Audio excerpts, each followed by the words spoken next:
In 1997, Apple was 90 days away from bankruptcy. The company that had once promised to revolutionize personal computing was hemorrhaging money, losing market share, and teetering on the edge of collapse. Then Steve Jobs returned. Within 2 decades, Apple would become the most valuable company in human history. But this isn't a story about innovation or technology. This is a story about the dark psychology of power and how one man's genius for manipulation built an empire that redefined control itself. Steve Jobs didn't just create products.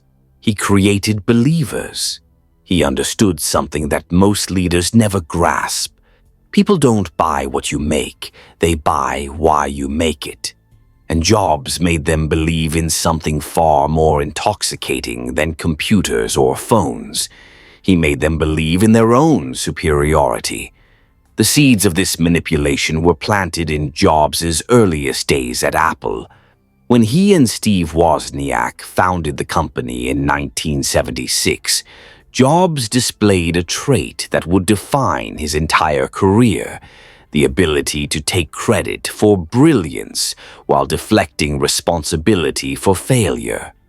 Wozniak was the technical genius, the man who actually built the Apple I computer. But Jobs was the one who saw its true power, not as a machine but as a symbol that could separate the enlightened from the masses. This wasn't accidental. Jobs had studied the persuasion techniques of EST training seminars, where participants were psychologically broken down and rebuilt. He learned that the most effective way to control people wasn't through force, but through making them question their own worth. Then, and only then, could you offer them salvation. For Jobs, that salvation came wrapped in brushed aluminum and marked up 300%. The psychology Jobs employed was devastatingly simple. First, create scarcity. Every Apple product launch became an event, not because the technology was revolutionary, but because Jobs made people believe they were witnessing history. Limited quantities, strategic leaks, carefully orchestrated media campaigns. He turned consumers into participants in their own manipulation. Second, establish superiority through exclusion. Apple products weren't just expensive, they were deliberately incompatible with everything else. This wasn't a bug, it was the feature. When you bought an Apple product, you weren't just purchasing technology, you were joining a tribe. And tribes, by definition, require outsiders to define themselves against. But Jobs' true genius lay in understanding the deepest human psychological need, the desire to feel special. He didn't sell computers, he sold identity.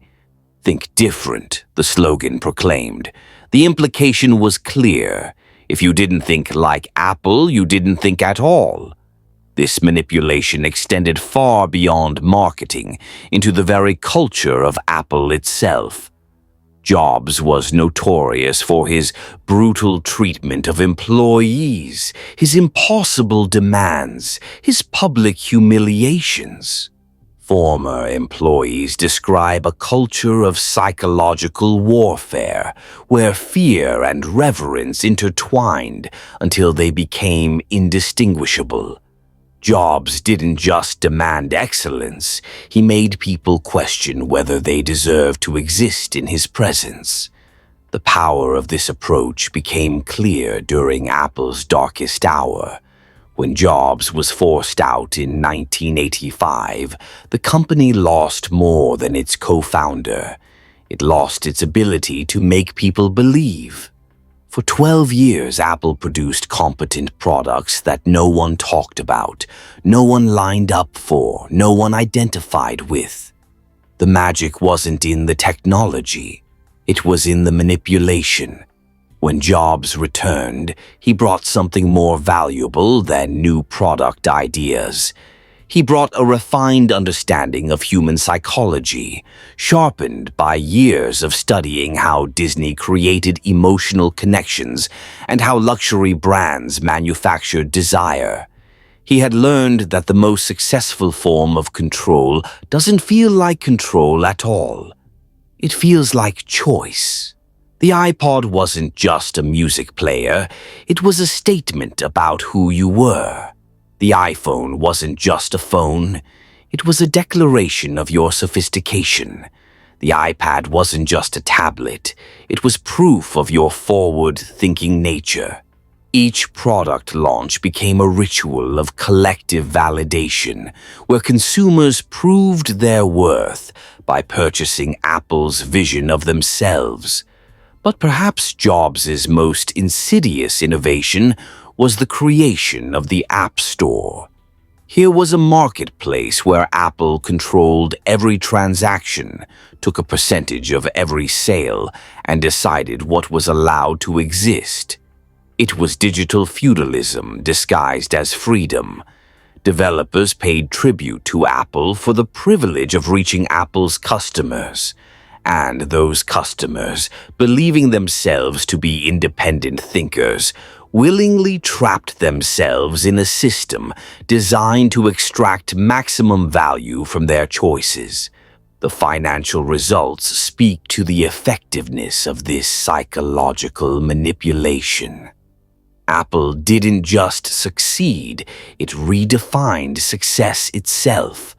By the time of Jobs' death in 2011, Apple had trained an entire generation to see premium pricing not as exploitation, but as validation. The more expensive the product, the more special you were for owning it. Today, Apple's market capitalization exceeds the GDP of most countries. Its customers display loyalty that borders on religious devotion. They will wait hours in line for products that perform functions their current devices already handle perfectly well. They have been programmed to see upgrading not as consumption, but as evolution. The techniques Jobs pioneered have spread far beyond technology. Every successful modern brand studies Apple's playbook. Create artificial scarcity, establish tribal identity, charge premium prices for the privilege of belonging. From Tesla to Supreme, from Peloton to whatever startup is currently promising to disrupt your life, the psychology remains the same. Make people feel special for buying what you're selling. But here's the darkest truth about Steve Jobs and Apple's rise. It worked because it exploited something fundamental about human nature. Our desire to feel superior, our need to belong, our willingness to pay any price for the illusion of control. Jobs didn't create these needs. He simply understood them better than anyone else. The next time you see someone waiting in line for the latest iPhone, ask yourself, are they buying technology, or are they buying the feeling of being someone who deserves the latest iPhone? The answer reveals everything about the true nature of power in the modern world. It's not about what you can force people to do. It's about what you can make them want to do, and want so badly that they'll pay any price for the privilege. Steve Jobs is gone, but his ghost still haunts every purchase decision we make, every brand we choose, every time we mistake consumption for identity. He didn't just build a company.